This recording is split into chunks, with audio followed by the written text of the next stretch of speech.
नमस्कार. या नवीन व्हिडिओच्या माध्यमातून पुन्हा आपलं सर्वांचं स्वागत करतो. तर या व्हिडिओच्या माध्यमातून आपण 21 जानेवारी रोजी झालेल्या पेपर 1 मधील मराठी या विषयाची संभाव्य उत्तरे बघणार आहोत. तर सर्व उत्तरे अचूक सांगण्याचा प्रयत्न केला आहे, तर सुद्धा एखादं उत्तर या ठिकाणी चुकू शकतं. तर त्याच्यामुळे सीटेटचे आन्सर की आल्यानंतर परत एकदा आपली उत्तरे तपासून पाहायची आहेत. तर त्या ठिकाणी पेपर 1 मध्ये ज्यांनी पहिली भाषा मराठी ठेवली होती त्यांना तर हा उतारा विचारला होता की पृथ्वी आपल्या विविध रंगी वेदक स्वरूपात आपलं राज्य सम्राज्ञी पण येथे मिरवत राहते. दुकानांच्या दारोदारी सुबक झाडं आपला डोलारा सावरत उभी होती. तर अशा प्रकारे हा एक उतारा विचारण्यात आला होता आणि याच्यावरती एकूण 9 प्रश्न होते, जे सोपे प्रश्न विचारण्यात आले होते. त्या ठिकाणी पहिला प्रश्न होता की वसंत गमनाच्या समारंभासाठी कोणत्या गोष्टीला फार महत्त्व असते. तर याचं उत्तर आहे ऑप्शन क्रमांक 1 कंकावटाचे फळ. तर या वसंत गमनाच्या समारंभासाठी फार महत्त्व असतं. प्रश्न दुसरा होता उतार्याप्रमाणे लोक नवीन वर्षाचं स्वागत कशा प्रकारे करतात. तर याचं या ठिकाणी उत्तर होतं ऑप्शन क्रमांक 3 फुलं फळं एकमेकांना देऊन नवीन वर्षाचं स्वागत लोक करतात. प्रश्न पुढचा पुढीलपैकी कोणता घटक काळजी करण्यास प्रवृत्त करतो. तर यापैकी ऑप्शन क्रमांक 1 तर रोपटी, तर हा घटक काळजी करण्यास प्रवृत्त करतो.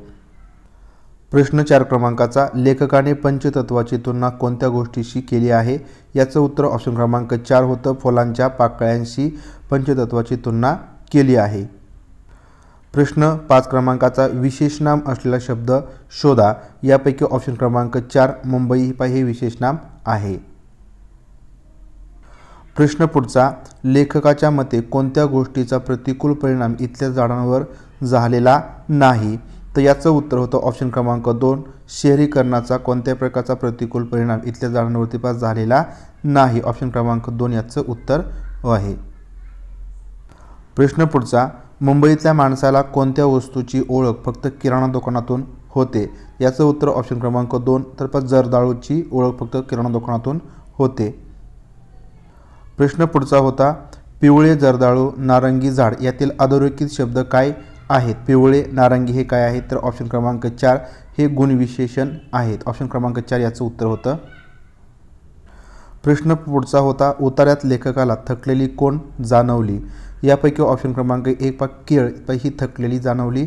तर अशा प्रकारे एकूण 9 प्रश्न हे उतार्यावरती विचारलेले होते. कविता आली होती दिला जन्म तू विश्व हे दाविलेस किती कष्ट माये सुखे साहिलेस.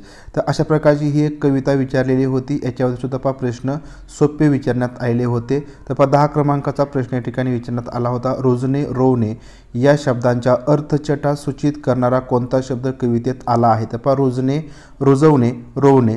तर याचा अर्थछटा असणारा शब्द आहे ऑप्शन क्रमांक 1 पेरणे.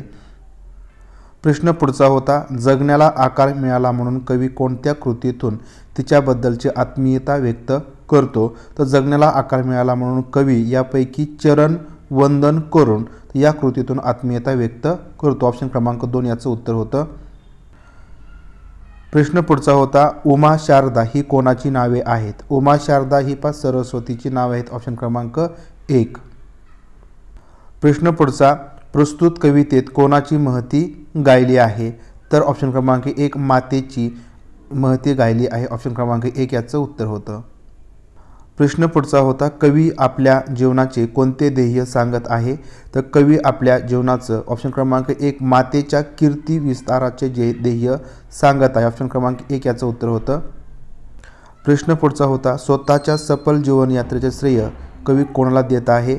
तर स्वतःच्या सफल जीवनयात्रेचे श्रेय कवी आईच्या प्रेरणेला देत आहे. ऑप्शन क्रमांक 1 याचं उत्तर होतं. तर अशा प्रकारे कवितेवरती एकूण 6 प्रश्न विचारले होते, जे सोपे प्रश्न विचारण्यात आले होते. तर आता या ठिकाणी आपण पेडागॉजीवरती कशा स्वरूपाचे प्रश्न होते त्यांची उत्तरे बघूया.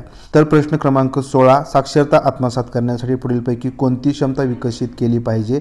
तर साक्षरता आत्मसात करायची आहे तर त्यासाठी जी क्षमता लागेल तर ती अचूकता आणि 100 नियमांचे आकलन. ऑप्शन क्रमांक 4 याचं उत्तर येणार आहे. प्रश्न क्रमांक पुढचा की प्राथमिक पातळीवर कोणत्याही उपक्रमासाठी किंवा खेळण्यासाठी सूचना कोणत्या प्रकारे दिल्या पाहिजेत. प्राथमिक पातळी आहे 1 ते 5 साठीची. उपक्रमासाठी किंवा खेळण्यासाठी ज्या काही सूचना आहेत ते देण्यासाठी मुलांच्या घरातील भाषेत किंवा मातृभाषेमध्ये या सूचना दिल्या पाहिजे. ऑप्शन क्रमांक 1 याचं उत्तर आहे. प्रश्न क्रमांक पुढचा आहे मुलांमध्ये भाषा आत्मसात करण्याची जैविक क्षमता असते आणि त्यांची भाषा इतर जैविक क्षमतांप्रमाणे विकसित होते, हे विधान कोणाचं आहे? तर पहा, मुलांमध्ये भाषा आत्मसात करण्याची क्षमता ही जैविक असते किंवा या ठिकाणी निसर्गतः असते किंवा जन्मतः असते. तर असं जे विधान आहे ते नॉम चॉम्स्की यांचं आहे. ऑप्शन क्रमांक 2 याचं उत्तर होतं. प्रश्न क्रमांक पुढचा होता, शिक्षणात भाषा शिक्षण प्रक्रियेत तंत्रज्ञानाच्या वापराला काय म्हणतात? तर भाषा शिक्षण प्रक्रियेत तंत्रज्ञानाच्या वापराला ICT असं म्हटलं जातं. ऑप्शन क्रमांक 2 ICT. प्रश्न पुढचा आहे, प्रभावीपणे व्याकरण अध्यापनाच्या संदर्भात पुढीलपैकी कोणते विधान चुकीचं आहे?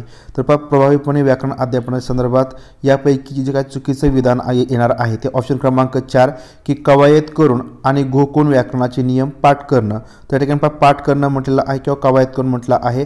तर व्याकरण अध्यापनासाठी या ठिकाणी चुकीचं विधान असणार आहे. बाकीचे विधान व्याकरणाचे नमुने संभाषणातून सादर करणं बरोबर येईल, संदर्भासह व्याकरणाचे नियम प्रस्तुत करणे बरोबर येईल, वास्तव परिस्थिती सारख्या वातावरणात व्याकरणाचे नमुने देणे हे सुद्धा बरोबर येणार आहे. ऑप्शन क्रमांक 4 याचं उत्तर येणार आहे. प्रश्न पुढचा होता, गोष्टींमुळे मुलांना भाषा शिक्षणात आवड निर्माण होते आणि त्यांच्या टिंबटिंब काळजी घेते.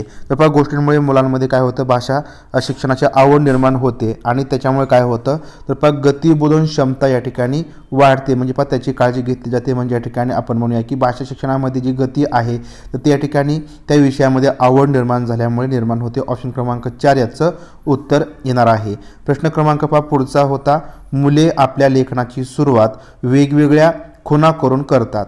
तर असल्या खुणांना काय म्हणतात? लेखनाची काय सुरुवात असते तर ती वेगवेगळ्या खुणा करून केली जाते, तर त्याला रेखांकन असं म्हटलं जातं. आता रेखांकन या ठिकाणी हा ऑप्शन नाही, परंतु चित्रकला हा ऑप्शन आहे. म्हणून ऑप्शन क्रमांक 1 चित्रकला, तर हे याचं उत्तर येणार आहे. प्रश्न क्रमांक पुढचा होता, मुलांच्या शिकण्यातील मूल्यांकनासाठी वापरल्या जाणाऱ्या मूल्यांकन दिन मार्गदर्शिकेस काय म्हणतात? म्हणजे मुलांच्या शिकण्यातील मूल्यांकनासाठी जी वापरली जाणारी मार्गदर्शिका असते त्याला काय म्हटलं जातं? तर त्याला रुब्रिक्स असं म्हटलं जातं. ऑप्शन क्रमांक 1 याचं उत्तर येणार आहे. प्रश्न पुढचा आहे, पुढीलपैकी कोणत्या उपक्रमातून मुलांना त्यांचे लेखन कौशल्य विकसित करण्यास मदत मिळेल? तर खालीलपैकी कोणता उपक्रम आहे त्याच्यामधून लेखन कौशल्य विकसित करण्यास मदत मिळणार आहे? तर नक्षीकाम करणे. ऑप्शन क्रमांक 4 नक्षीकाम करणे या उपक्रमातून लेखन कौशल्य विकसित करण्यास मदत मिळणार आहे. प्रश्न क्रमांक पुढचा होता, लय, गाणी, एखादी ओळ पुन्हा पुन्हा गाणे यातून मुलांच्या पुढील बाबतीत वाढ होते.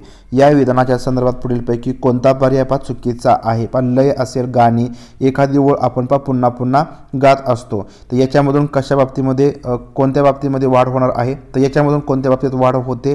तर यासाठीच्या ठिकाणी चुकीचा पर्याय सांगायचा आहे. तर याच्यामधून शब्द आणि वाक्य रचना काय आहे ते पाठ होत असतात, उच्चारणाचा सराव होत असतो आणि शब्दसंग्रहामध्ये वाढ होणार आहे. परंतु ऑप्शन क्रमांक 3 की संहितेच्या आधारे व्याकरण पाठ करणे, तर ऑप्शन क्रमांक 3 या ठिकाणी चुकीचं येणार आहे. ऑप्शन क्रमांक 3 याचं उत्तर येईल. प्रश्न पुढचा होता, पुढीलपैकी कोणत्या उपक्रमातून मुले प्रेरित होतील? म्हणजे मुलांना या ठिकाणी प्रेरणा मिळणार आहे. तर ज्यावेळेस जो काही उपक्रम आहे तर तो त्यांच्यासाठी अर्थपूर्ण असेल तर त्यावेळेस विद्यार्थी प्रेरित होणार आहेत. ऑप्शन क्रमांक 3 याचं उत्तर येणार आहे, त्यांच्यासाठी अर्थपूर्ण असलेला. प्रश्न पुढचा होता, शिक्षक विद्यार्थ्यांचं मूल्यमापन करतात. तर शिक्षक विद्यार्थ्यांचं मूल्यमापन करतात ते कशासाठी? तर याचं या ठिकाणी जे उत्तर आहे तर ते येणार आहे ऑप्शन क्रमांक 2 की आकलनातील अडचणी समजून घेण्यासाठी किंवा जाणून घेण्यासाठी. म्हणजे विद्यार्थ्यांना आकलन होण्यामध्ये काही अडचणी येत आहेत का त्या जाणून घेण्यासाठी विद्यार्थ्यांचं मूल्यमापन शिक्षक करत असतात. ऑप्शन क्रमांक 2 याचं उत्तर येणार आहे. प्रश्न क्रमांक पुढचा, व्याकरण भाषांतर शैली पुढीलपैकी कोणावरती भर देते? तर व्याकरण भाषांतर शैली किंवा मेथड जी आहे ती कशावरती भर देते? तर ऑप्शन क्रमांक 1 अचूकता, तर हे या ठिकाणी येणार आहे. प्रश्न क्रमांक पुढचा, भाषा पुस्तकात चित्रांचे महत्त्व अधोरेखित करणारा घटक कोणता आहे? तर भाषा पुस्तकामध्ये चित्र असतात, तर चित्रांचं महत्त्व खालीलपैकी कोणता घटक अधोरेखित करतो?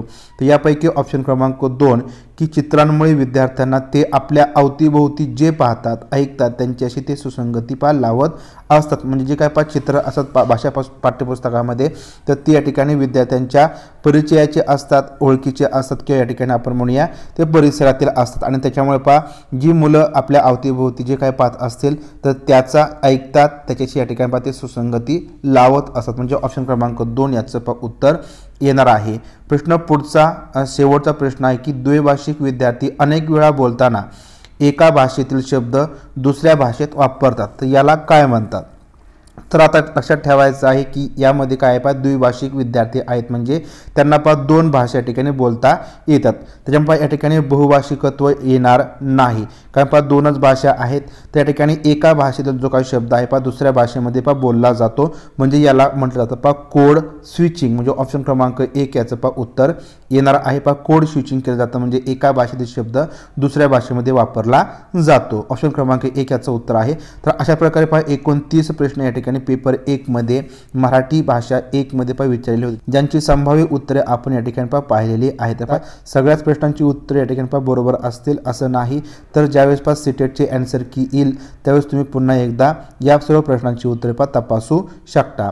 तर पहा भेटूया आपण पुढील व्हिडिओच्या माध्यमातून, ज्याच्यामधून आपण 21 जानेवारी रोजी झालेल्या दुसऱ्या पेपरची जी काही संभाव्य उत्तरे आहेत तर त्या ठिकाणी बघणार आहोत.